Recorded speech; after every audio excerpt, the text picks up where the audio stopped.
Morning students, welcome to all of you in evening school online classes. Students, हम जो है अपना जो मांग की लोच, कीमत लोच के बारे में अपन लोगों ने पढ़ा था। उसके बाद में बिंदु लोच के बारे में पढ़ा है। और अगला जो टॉपिक है वो है चाप लोच के मान। देखो, चाप लोच के मान जो होते हैं उनमें जो सबसे पहला मान होता है वो होता है पूर्णतया लोचदार। देखो, पूर्णतया लोचदार की स्थिति कब होती है? देखिए, आप पूर्णतया लोचदार की स्थिति कब होगी? डायग्राम के थ्रू मैं आपको बता रहा हूँ।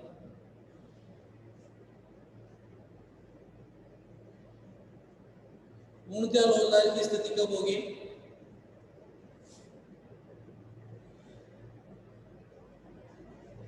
ये अपने ले लिया प्राइस या अर्निंग पॉइंट। ठीक है, ये जो स्थिति होती है ये क्या होती है? पूर्णतया रोजगार की स्थिति कहते हैं। मतलब इस स्थिति में क्या होता है भाई? जब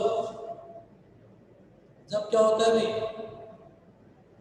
वस्तु की वस्तु वस्तु की मात्रा में परिवर्तन के फलस्वरूप, जब किसी वस्तु की मात्रा में परिवर्तन के फलस्वरूप मूल्य क्या रहता है भाई? स्थिर रहता है, तो उसे अपन क्या कहेंगे? पूर्णतया रोजगार मान कहेंगे। मतलब जब वस्तु की मात्रा में परिवर्तन के फलस्वरूप, ये क्या है? मात्रा, और यहाँ पे क्या है? मूल्य। तो चाहे मात्रा बढ़े या चाहे मात्रा चाहे मात्रा बढ़े या मात्रा क्या हो? कम हो, मूल्य क्या रहता है भाई? स्थिर रहता है। मूल्य में कोई परिवर्तन नहीं होता है, तो उस स्थिति को अपन क्या कहेंगे? पूर्णतया लोचदार की स्थिति कहेंगे। मतलब कि जब वस्तु के मूल्य में परिवर्तन के फलस्वरूप मात्रा क्या रहती है भाई? स्थिर रहती है, मात्रा में कोई परिवर्तन नहीं होता है, तो उसे अपन क्या कहेंगे? पूर्णतया लोचदार मांग कहेंगे। तो पूर्णतया लोचदार मांग किसको कहा जाएगा? कि जब वस्तु की मात्रा में परिवर्तन के फलस्वरूप मूल्य क्या रहता है भाई? स्थिर रहता है, तो उसे अपन क्या कहेंगे? पूर्णतया लोचदार मांग कहेंगे। ठीक है। दूसरी जो स्थिति आती है वो आती है पूर्णतया बेरोजगार मांग।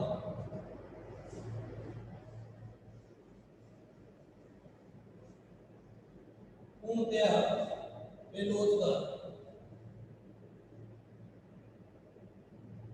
पूर्णतया बेरोजगार।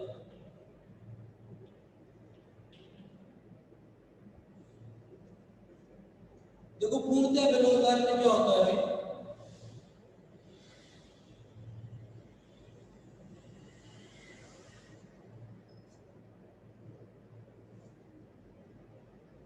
पूर्णतया बेरोजगार मांग होती है, उसका क्या बता रखा है? देखो,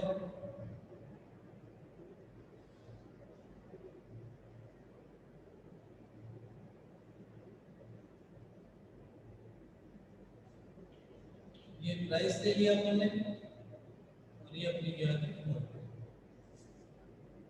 ठीक है, इधर आ गई मात्रा, इधर आ गया। देखो, पूर्णतया बेरोजगार मांग कब होती है? पूर्णतया बेरोजगार की स्थिति तब होती है जब वस्तु के मूल्य में परिवर्तन के फलस्वरूप, देखो यहाँ पर क्या है? मात्रा स्थिर है। रोजगार की स्थिति में तो क्या था कि मूल्य स्थिर था और मात्रा में परिवर्तन हो रहा था। लेकिन यहाँ पर क्या है? यहाँ पर मात्रा क्या है? स्थिर है, और मूल्य में क्या हो रहा है? परिवर्तन हो रहा है। तो पूर्णतया बेरोजगार की स्थिति कब होगी भाई? जब वस्तु के मूल्य में परिवर्तन के फलस्वरूप मात्रा क्या रहती होगी? स्थिर रहती है, तो उसे अपन क्या कहेंगे? पूर्णतया बेरोजगार मांग कहेंगे। तो पूर्णतया बेरोजगार की स्थिति कब होती है भाई? जब वस्तु के मूल्य में परिवर्तन के फलस्वरूप मात्रा क्या रहती है भाई? स्थिर रहती है, तो वो क्या मानी जाती है? अपनी पूर्णतया बेरोजगार मांग मानी जाती है। ठीक है। तो पूर्णतया बेरोजगार की स्थिति कब होगी? जब वस्तु के मूल्य में परिवर्तन के फलस्वरूप मात्रा क्या रहती है? स्थिर रहती है, तो उसे अपन क्या कहेंगे? पूर्णतया बेरोजगार मांग कहेंगे। ठीक है। अगला जो अपना पॉइंट आता है वो आता है इकाई रोजगार।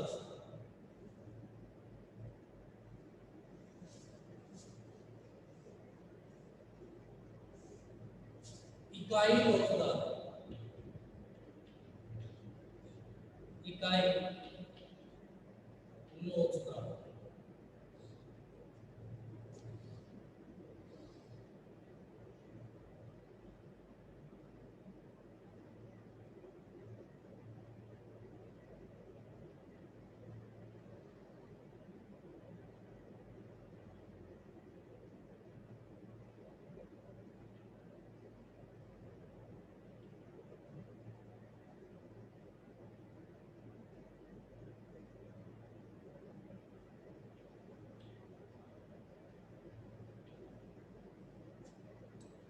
देखो इकाई रोजगार की स्थिति कब होती है?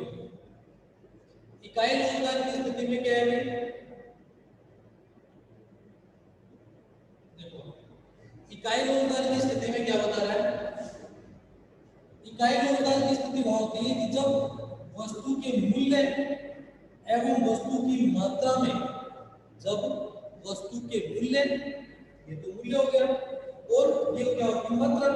तो जब वस्तु के मूल्य तथा जब वस्तु की मात्रा में समान रूप से क्या होता है भाई?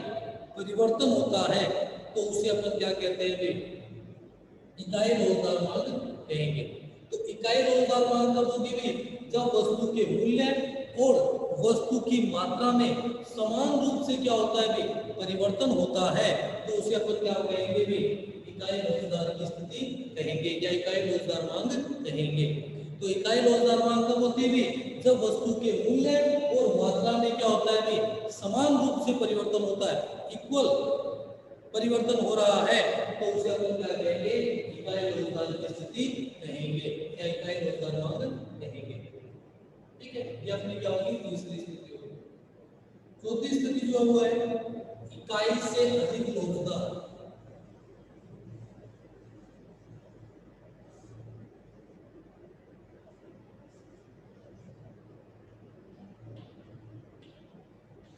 इकाई से अधिक रोजगार। इकाई से अधिक रोजगार। देखो इकाई से अधिक जो रोजगार है उसके अंदर क्या दे रखा है भाई?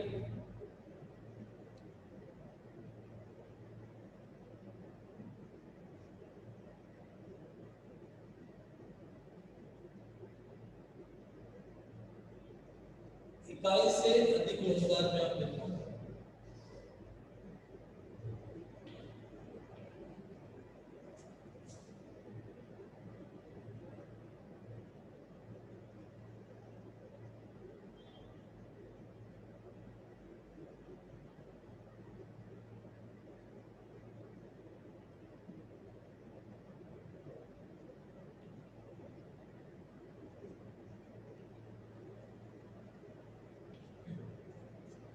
इकाई से अधिक रोजगार की स्थिति कब होती है भाई? जब क्या हो रहा हो भाई?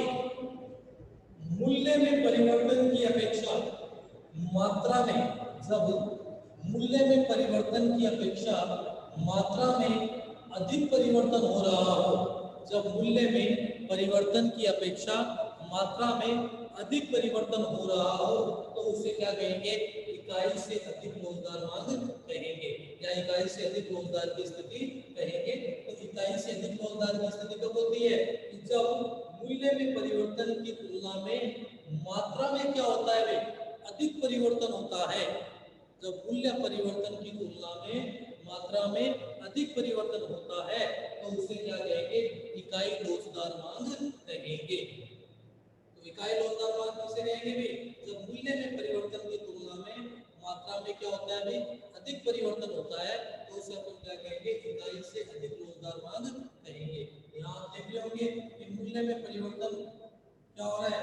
मूल्य में परिवर्तन जो हो रहा है उसकी तुलना में मात्रा में क्या हो रहा है? ज्यादा परिवर्तन हो रहा है। ठीक है, तो वो क्या माना जाएगा? इकाई से अधिक रोजगार मांग कहेंगे। ठीक है, तो इकाई से अधिक रोजगार मांग किसे कहा जाएगा? जब वस्तु के मूल्य में परिवर्तन की तुलना में मात्रा में क्या होता है भाई? अधिक परिवर्तन होता है, तो उसे अपन क्या कहेंगे? इकाई से अधिक रोजगार मांग कहेंगे। फिर आती है इकाई से कम रोजगार। इकाई से कम रोजगार। देखो इकाई से कम की स्थिति कैसी होगी? देखिए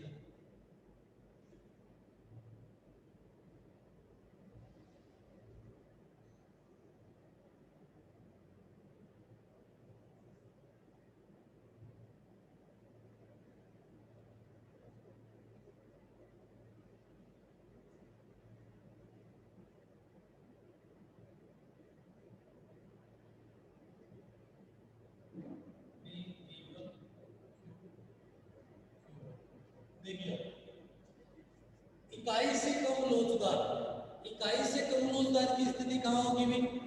जब क्या हो रहा होगी, जब वस्तु के मूल्य के परिवर्तन की तुलना में मात्रा में क्या होता है भी? कम परिवर्तन होता है।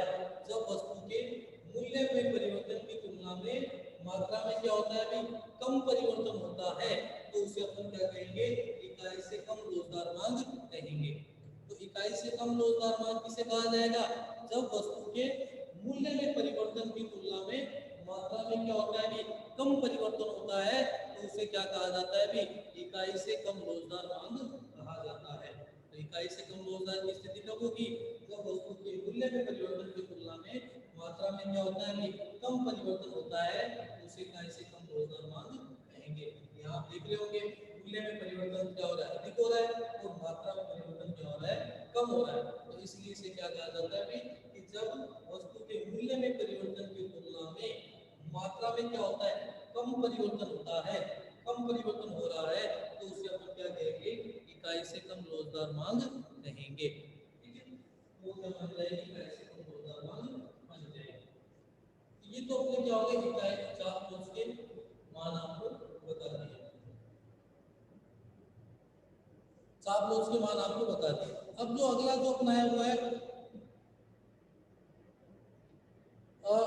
कुल व्यय विधि।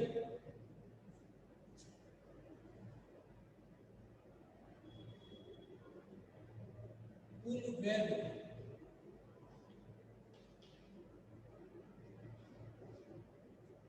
कुल व्यय विधि। देखो, कुल व्यय विधि के अंदर क्या दे रखा है आपने को? सबसे पहले इकाई लोच, इकाई लोच। देखो, इकाई लोच में क्या होता है भाई?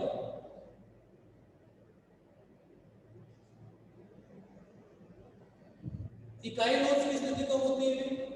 जब किसी वस्तु के मूल्य में परिवर्तन के फलस्वरूप। इकाई लोच की स्थिति कब होती है कुल व्यय विधि में?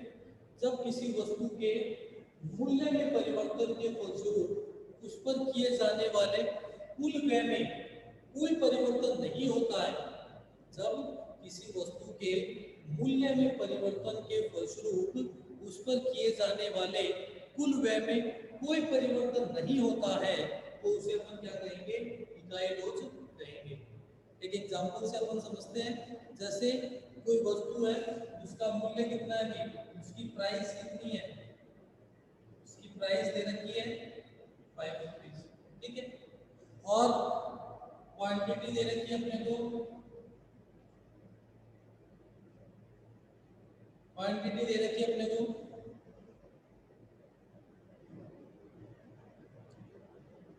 20। अमाउंट टोटल एक्सपेंसेस कितना हो गया? अमाउंट कितनी? टोटल एक्सपेंसेस कितना हो गया?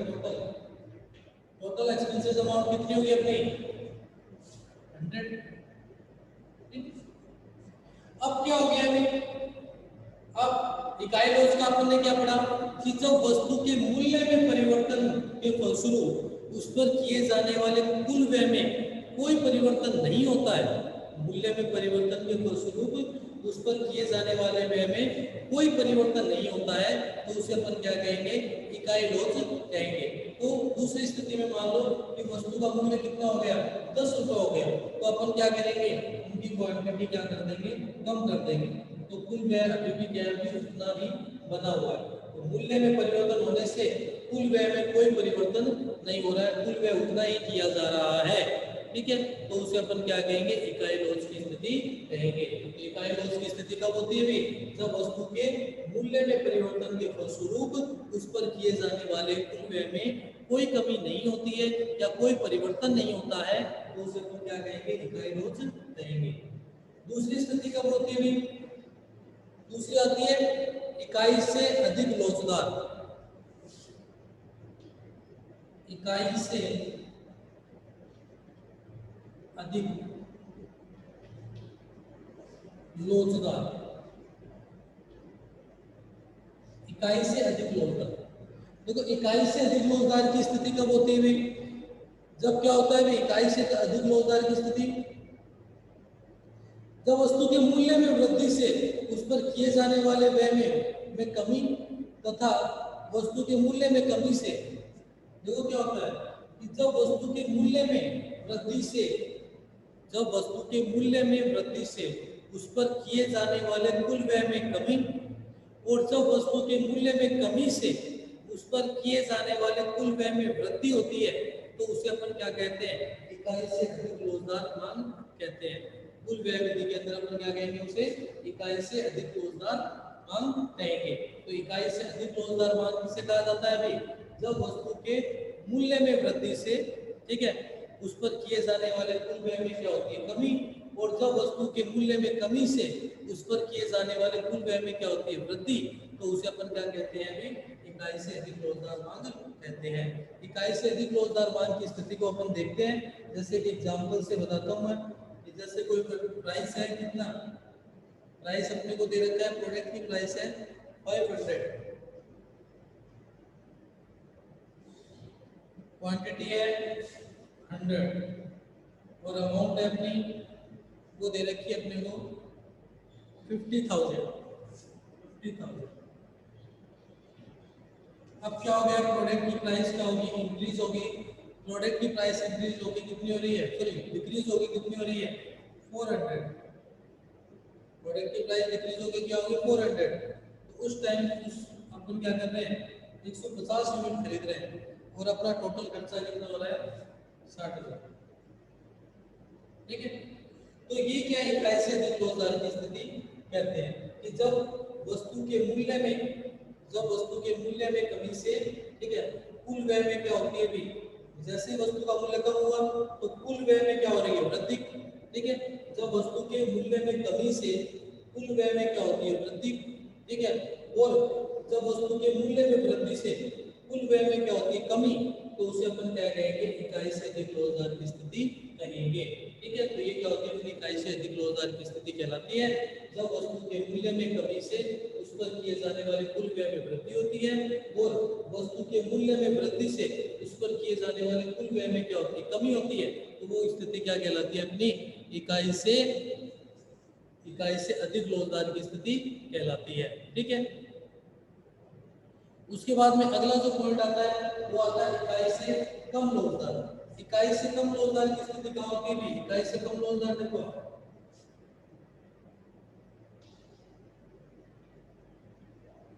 इकाई से कम रोजगार, इकाई से कम रोजगार की स्थिति कब होगी भी, जैसे कि एग्जांपल मैं बता देता हूं आपको। इकाई से कम रोजगार की स्थिति, प्राइस है, प्राइस दे रखा है अपने को,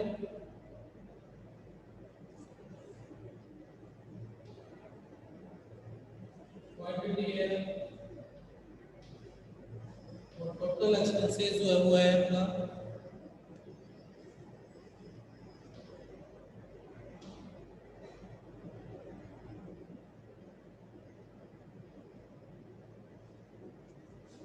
ठीक है। तो मतलब क्या होता है भाई, इकाई से कम रोजगार की स्थिति कब होती है, जब वस्तु के मूल्य में वृद्धि से, जब वस्तु के मूल्य में वृद्धि से कुल व्यय में क्या हो रही है, वृद्धि, और जब वस्तु के मूल्य में कमी से कुल व्यय में क्या होती है, कमी, तो उसे अपन क्या कहेंगे, इकाई से कम रोजगार की स्थिति कहेंगे। तो इकाई से कम रोजगार की स्थिति कब होती है, जब वस्तु के मूल्य में वृद्धि से कुल व्यय में क्या होती है, वृद्धि, और वस्तु के मूल्य में कमी से कुल व्यय में क्या होती है, कमी, तो उसे अपन क्या कहेंगे, इकाई से कम रोजगार की स्थिति कहेंगे, ठीक है। तो इकाई से कम रोजगार की स्थिति क्या कहलाती है, जब वस्तु के मूल्य में वृद्धि से उस पर किए जाने वाले व्यय में क्या होती है, वृद्धि, और वस्तु के मूल्य में कमी से उस पर किए जाने वाले व्यय में क्या होती है, कमी, तो उसे अपन क्या कहेंगे, इकाई से कम रोजगार की स्थिति कहेंगे।